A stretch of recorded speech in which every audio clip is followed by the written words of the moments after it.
Yes. Yes, good morning, صباح الخير الزميل الحادي حواري، وكمان صباح الخير لكل مستمعي بتاع اي راديو وخاصة متابعي برنامج الدون الصباحي. زي ما ذكرت بالفعل الحادي حواري، احنا في المواصلة للبث المباشر لمبادرة بتاع تومايني في العاصمة الكينية نيروبي الساعة 8:12 دقائق في استديوهات بتاعنا المصغر، أنا وزميل بتاعي لو نيلسون. Right, we are live from the Kenyan capital Nairobi, continuing to bring you the latest on the ongoing Tumaini initiative here. My guest in the studio today, Al-Hadi Hawari, is Mr. Daniel Yor Deng. He's a civil society activist representing refugees, diaspora, civil society, and also people with a special need. He is based here in Kenya. He is our guest this morning. Daniel, good morning and welcome to our mini studio right away from the Tumaini initiative in Nairobi. Welcome. Good morning, Emmanuel, and good morning, the viewers in Juba and online as well. Yes. Daniel, let's have a brief introduction about what do you do really here in Nairobi. Yeah, I'm based here in Nairobi on the areas of my activism, especially that is what confined me in Nairobi. I've been here for a while, since 2013. In Nairobi, also, I can say I'm a permanent refugee who is based because I can see Kenya is safer than South Sudan. To me. So I'm in Nairobi, I'm in a school, I'm also engaging the citizen of South Sudan in Kenya in whatever is going on there in the country. So that is what I'm doing here. I understand you have an organization? Yes, I have an organization. Tell us a little bit about it.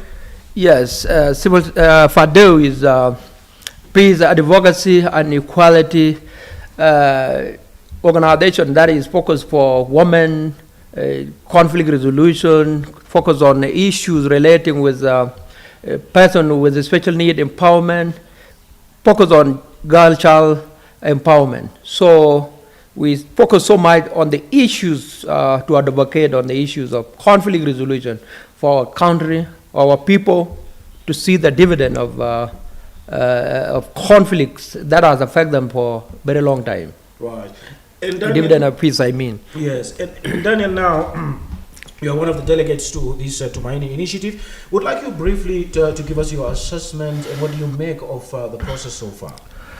Yeah, first of all, I would like to say thank you, Emmanuel, for me to be in a studio, yeah? Giving you an assessment, let me go back to congratulate especially those who have rethink for this initiative, especially the government of South Sudan that I've called the Kenya government, to help them or to bring them out in this kind of protracted conflict. What they have done, it is one of the things that we can say, yes, that is what we need all along. So we appreciate the leadership of President Salva. Also, on the other hand, we appreciate President William Ruto for accepting what the president call him to do. I myself appreciate the chief mediator who is here now with us, engaging the parties, stakeholders, and even those who have not yet, those who are yet to come, especially we are still calling for two General Garwidwal and General Shirilo. So coming back to the assessment of this initiative, I can say it is too early. I will not be able to say more about it because it is too early. We have not reached the stage that will make political parties have pulling and pushing. But there is a hope in it because the way the mediators are doing it, it shows that they have really, they know the challenges that are facing South Sudan, and they have admitted that South Sudan has to come out from this. So I can tell our viewer that my assessment, let me not preempt it that I will give you hope. No, but it is too early. It is too early to tell you that this agreement will be the successful agreement because we know many agreements have been signed and they have failed. So let me not give you too much hope. Let we hope slowly and then keep praying that this agreement may not be the same with the other agreement which have been signed by the government and the opposition. Yes. And Daniel would also like you to tell us what has been achieved so far in this process. Yeah, at the moment, I can say we have achieved some of the things that we think they are the one that are telling the country back. Because we have talked on the issues of justice, talked on the issues of economic, issue to do with governance, issue to do with trust building and the constitution as well. These issues, these are where our problem is. So if these issues are being taken seriously and then implemented seriously, when it comes later as maybe they might be thematic. So if the parties and the government have a political will to implement this, what we have discussed. I'm not saying we have reached the agreement, but this might be some of the thematic later. But we think the parties have agreed on this. There was no coercion. All the parties have agreed on what we have discussed so far. But also, Daniel, there was an issue of initialing the trust and confidence building matrix. Don't you think that was one of the main challenges because there was an issue of who to sign? I don't think whether there is other problem in that, the issue of initial, the document. Mm-hmm. Already the parties have agreed. And what I have learned, they did not agree. They did not agree of who to sign. Mm-hmm. What they have said we need to keep this to be one of the protocol if all the documents are being compiled later. Mm-hmm. So there is no need for people to write and sign this. So that is what I have heard. But to me, on my side also, I see it is not a difficult thing for people to put so out or develop that suspicious. The parties have failed to sign the trust building. Trust building, it is something that you have agreed, and then you do what is supposed to be done. I think the most document that was so good to be signed, it is a declaration. But the current document, it is not an issue, even if it is waiting until we align them with the other document later. I see there is no problem with that. Yes. And can you also briefly give us an overview on the consultation? We understand after the more than 70-page document given to the delegates by the mediation team, there was no plenary after that. We're just seeing consultation after consultation with different groups. So what happened so far in terms of the consultation? What is it all about, really? I think in any mediation, consultation is one of the significant in any negotiation or any mediation. Because when the parties are being consulted, it does not mean people are creating another conflict or whatever. The document that we were given, it is a big document. It is 75 pages. And this document, it needs people to think over it again, even if it is we who produced it the other day. So we have to go back page by page, chapter by chapter, until we finish this. On the side of the consultation that is going on now from the mediators, yes, they want to see what is there in your mind, what is there in the document, what do you want to add, and what do you want to subtract. That is what they are doing now. So whatever we have done as a civil society, political parties, the government delegate, they are doing the same what we have done as civil society. If there is any subtraction, or if there is anything that you need to add, what you have not put on the other day, these are the things that we are doing. Maybe in the meantime, the mediation committee may call us to tell us exactly, this is what you have brought to us. Are you agree with it? In a plenary. But at the moment, we are still working in that in order for us to put our energy in the document and the parties as well. Thank you.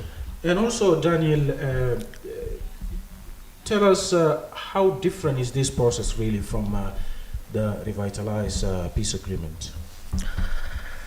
To me, this agreement or this process might be different with revitalized peace agreement on some reason. First of all, Kenya, they know the suffering of South Sudanese. Secondly, they know South Sudanese political leaders in person. They know how do they think, especially the way the country collapsed in their hand. It is one of the things that concern Kenya. And when they negotiate CPA, they knew very well South Sudanese stayed in the bush for almost 3 decades or 4 decades. But when they put their energy, it was not just the political leaders by then pushing for CPA. It is citizens of Kenya because they know the suffering of South Sudanese in Kenya. So they put their energy and they focus so much and they pray for us. So for this process to be different, I know General Sambia, who is the current chief mediator, was the chief mediator for Sudan and South Sudan, CPA by then. This person, he knows people by name and he knows the suffering of the citizens. So I believe this will be different because the most important thing, these people, they don't have interest in the process here. Their interest, it is the success of South Sudan as a country, the success of the citizens of South Sudan people, but they don't have any other interest apart from what I have said. Yes. And Daniel, also the revitalized peace agreement talks about the repatriation and voluntary return of refugees to South Sudan, refugees and IDPs as well. So is this initiative going also to address the situation of refugees? You are one of them, based here since 2013, as you mentioned, Daniel. I think it will, or it might not. But I think one of the repatriation when people are going back home, there are some of the indicators that make people to go home. At the moment, what makes South Sudanese not to go back home? It is not the war.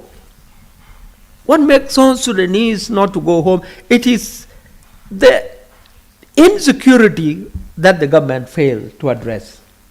This insecurity is not created by the political parties who are fighting. It is not being created by anybody. It is the government that could have done it because there are ethnic issues plus some of the grave people which the government could have even worked so hard to sit with those grave people within South Sudan. For example, now we have General Boy, his posts are quite far away. The same to somebody like General Malone, his posts are quite far away. And the same to Chirilo, his posts are quite far away. But these ethnic issues, it is not relating completely with the issue of political or warring parties who are outside. On the issues of child abduction, it cannot make people to go home because some of the families are taking care for their children. The issue of education, there is no school, as we know. And here in Kenya, the UN give them a school. The same to Uganda. They are studied. So as long they are under UN, they are comfortable than home. So if the government have addressed all this, the issue of insecurity, building a school, having infrastructure, having health care centers, people will go back because it is their country. So going back, it is something that we cannot push. It is something that we cannot push. It is voluntarily. Citizens will go when they see the government have done something. And what's your take on the issue of elections? Now we are here on the Tumaini initiative, but then also back home, according to the roadmap, the 2-year extension, election should be held in December this year. As a person representing refugees and people with special needs in the Tumaini, what's your comment? Emmanuel, the issue of election is a process. And if election is a process, It is not something that you can wake up in the morning and then you say you are going to throw your ballot box throw your vote for anybody. It is something that needs planning, and it will take years. But as the agreement said, at the end of this current agreement, people will go for election. When we discussed this year, we realized that the government of the day, with all the political parties in Juba, they have implemented only 20%. 20%, it cannot give people a space even to select the political leader they want. Nothing has been done. And that is the failure of the system. It is the failure of the warring parties. What makes them not to implement the agreement? Is it because they are comfortable with the seat that they are having now? Is it because they are not concerned for the suffering of South Sudanese people? It is something that needs to be asked to them, because nothing has been done. And if people go for election, I don't know how they will do it, the way they will do it. Right now, all the political parties are not participating in campaign. It is only SPLM, and not even within the country. It is some area that are now being just cut and say this is SPLM way. And that is not the, you cannot go as one party to election. People should be given that space. Political space has to be open. Second to it, the biggest problem, they have not done anything. The election commission, I don't know whether they can deliver. Citizens, they need to be educated on how to vote, but nothing has been done. It started from the big people here. They have done nothing. So I don't think the issue of election at the moment, it is something that South Sudanese to sit down and decide it. Can we go for election? What kind of election can we do? Is it consensus election? Is it parliamentary election? Or can we stop it? Or what will be done if we stop it, not to go for election? These are the things that need all South Sudanese. Need a bigger consultation for us to think over this. But President Salva cannot come out in the morning and say, just you go and vote. For who? Kir himself, he doesn't even have opponent in the party, and his constitution, especially SPLM constitution. People should compete, I mean. People should compete. So you're saying we are not ready for elections? They are not ready. I mean, not the we. prerequisites are not yet met for December. Yes, we citizens, we were ready for election, but nothing has been done that can take us for election, because we don't want to throw a vote nowhere. We need to hear what they are saying, what is their plan for us as a citizen, because the contract that we gave them in 2010, they are violated. At the moment, we are not free to say we had a contract earlier, but that contract completely has been violated now. So at the moment, we need to know. We need to know what you say, what the other person say, in order to give my vote to the person that I will question if he or she fail to deliver what we agreed for. Right.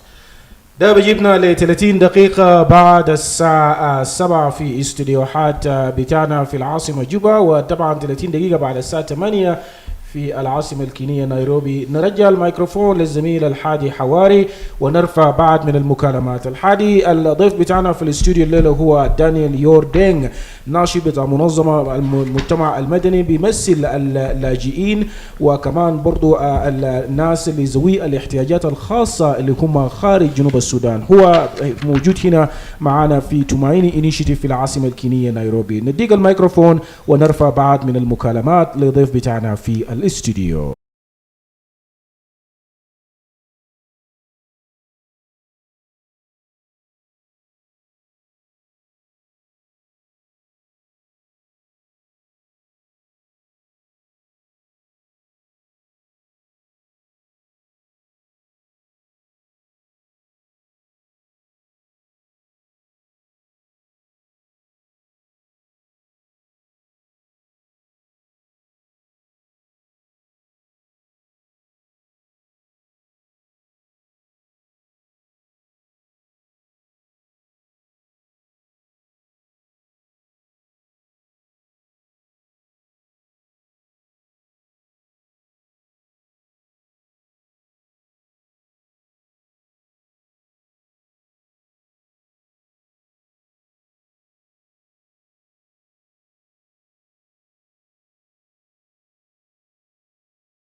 نعم الحادي حواري، شكرا جزيلا لكل الأسئلة. عندنا عدد من الأسئلة وكمان كومنتس. عندنا مجون سودان من جوبا هناك، عندنا سيبو كده من أويل، عندنا جيمس دور University of Juba، عندنا مانديلا برضو من جوبا. احنا سجلنا بعض من الأسئلة ده والتعليقات ده، وده الوقت. It's now time for Daniel to comment or respond to the questions. Daniel, it's your time.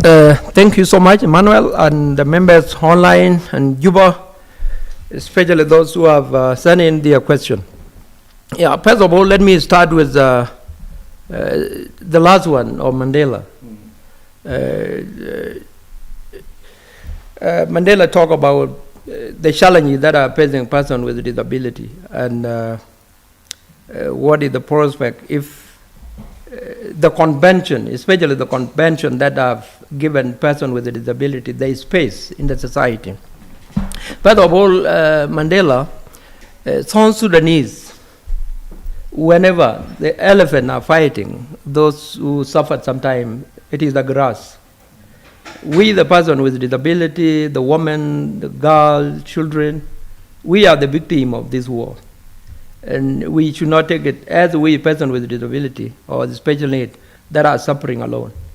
The whole country is suffering, and therefore it is very difficult for those who are carrying our constitution, those who are holding our laws into their hand, to think of us, because they are thinking so much on themselves. So I want to tell you that whatever we are trying to do, or whatever the prospect that we are doing here, is not just to go to the system. Not.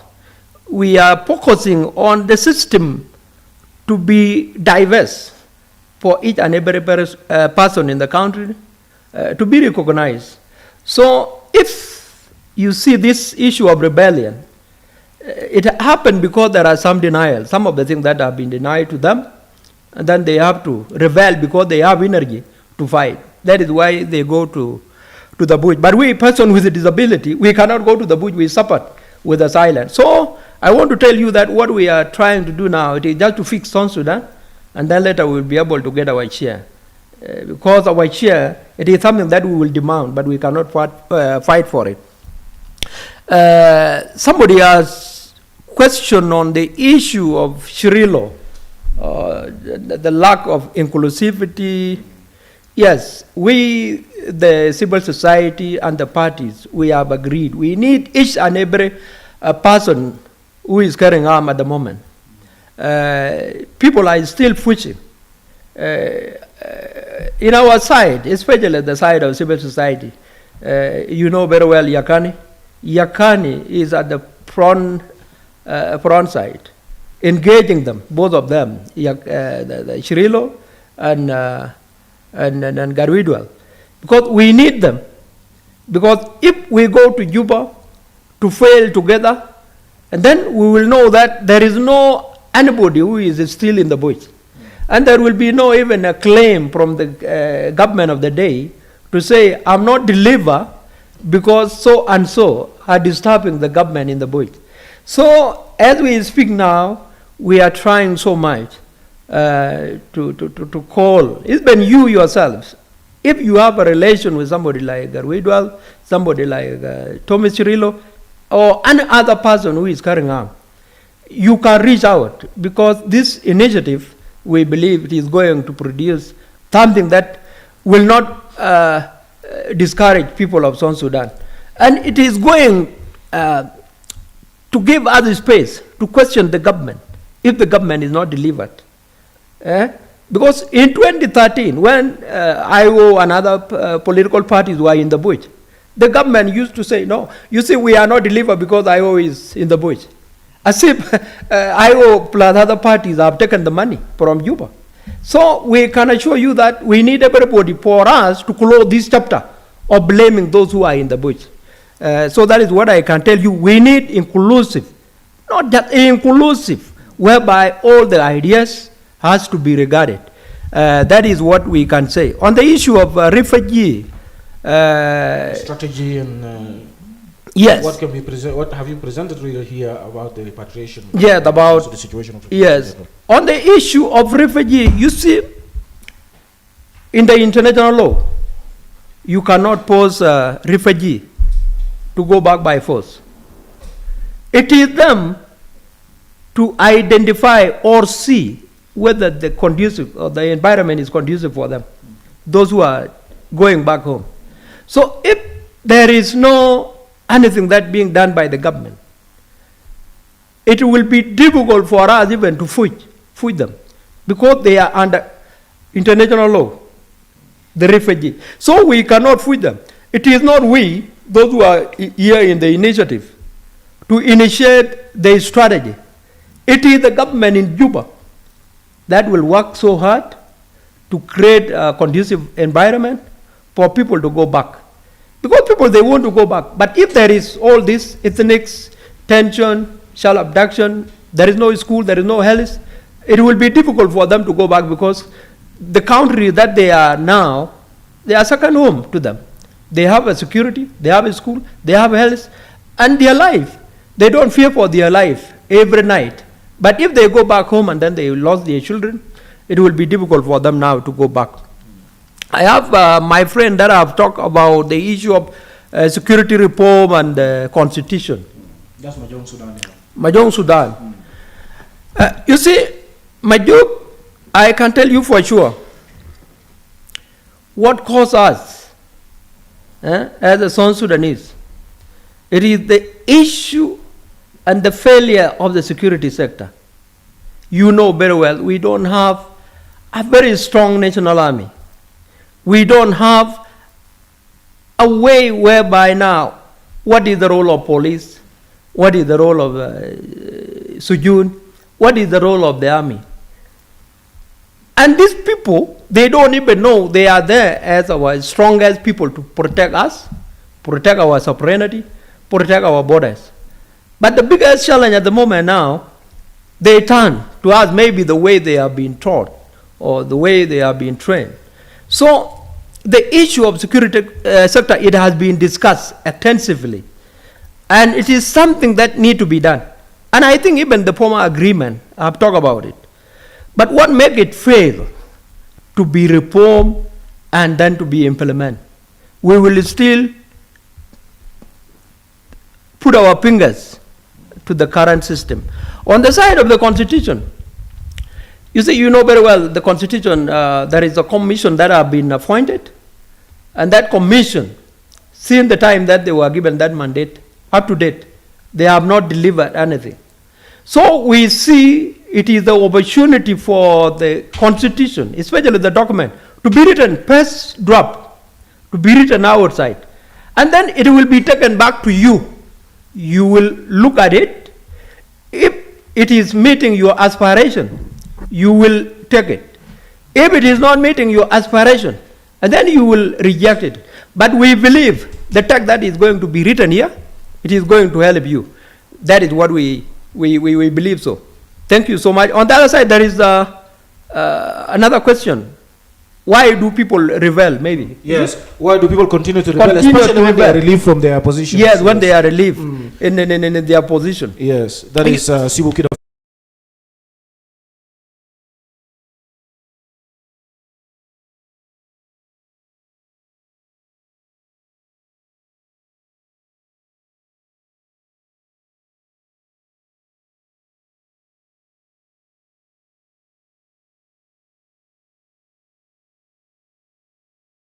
Maybe the removal of yours is not connected with the constitution. Then you decided to rebel. So I believe those who rebel, they rebel based on the need, based on the power, and the position. And it is everybody. And even when we rebel from Sudan, there are some of the things that were denied. It makes them people to rebel. So I believe nobody can rebel for the sake of rebelling. So people rebel because there is something that is pressuring them. So thank you so much. Yes, and also there's a second part of Mandela, his question, where he talked about, Daniel, don't you think this process will lead to the extension of the current transitional period? Mandela,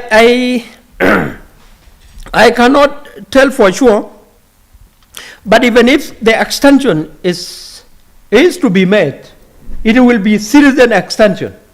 It will not be a political leader's extension. It should be a round table decided by all parties, citizen representative. That is the way I perceive it. It should not be political leaders' extension at the moment. If we go for extension, it should be inclusive, discussed, even the term should be discussed. Because this agreement, the agreement, ACRES, it has been extended many times, and even the roadmap. And the politicians do it by themselves, with our citizens. So to me, I believe there is a need for this discussion to take place. If it is to be extended, it should be citizen extension. If it is this, Itumaini, to extend it, there will be a clear mandate, timeline, and if they fail to do that, citizen will act. Because you citizen, you are the backbone of this country. But if you are keeping quiet also, and then politicians will take advantage of you. Thank you. What's your message to refugees and also internally displaced persons, IDPs, back home in South Sudan? Yeah, to the refugee, I know there are challenges that are facing you outside. But you are benefiting as your children are going to school, as you are getting health, and you are sleeping without fear at night. I can tell you for sure, you continue having that hope, because I know there is a need for you to be in your country. Some of the children were born in 90s outside of the country. Now they become mothers. But I can tell you for sure, or even fathers, and they are fathers at the moment. So I can tell you for sure, you need to continue having hope. One day, one time, the country will achieve stability. For those who are IDP, yes, I know, and there is a need for you also to engage political leaders, because what confines you in those IDP camps, it is a political interest of the parties that are fighting, and they are not even engaging you for you to build trust with them. So I can tell you for that, if there is a room for you to engage those political leaders, ask them with a serious question, because that is what makes a country to move forward. So staying in the IDP, maybe you are fearing, let the political leaders give you a concrete answer. Why do we stay in IDP? And you are here as our political leaders. But if you don't ask them, they will not come back to you, and they will not tell you, go out. Right. Yeah. What's your last message before we wind up, Daniel, on the Dawn today? My last message is going to citizens of South Sudan and even political leaders.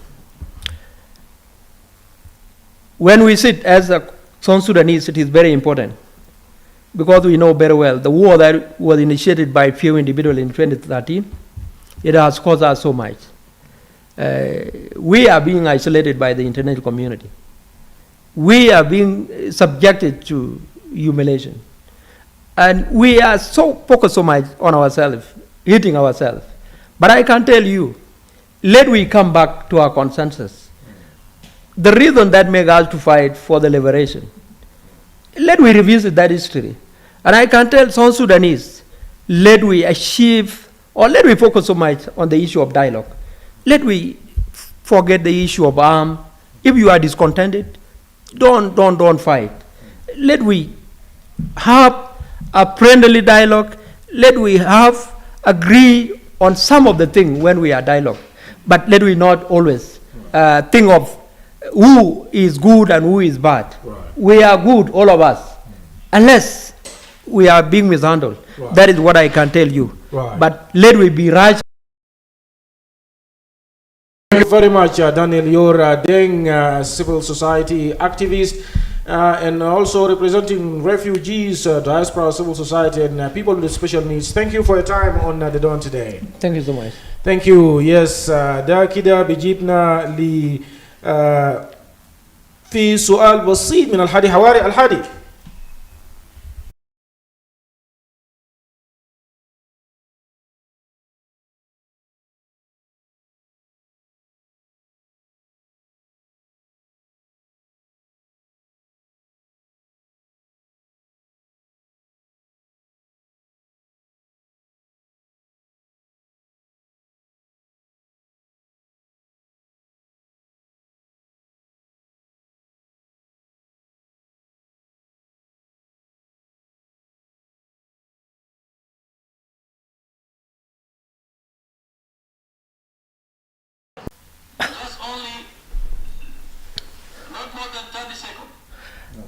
thank you, sir. I think the status of refugee, you know, when you are outside of your country, not all the benefit that you can get.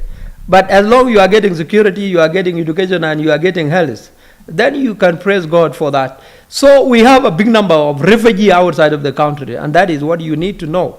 Those refugees here in Kenya, I think we have more than 40,000. The same maybe Uganda, you may have heard one time there was almost 2 million.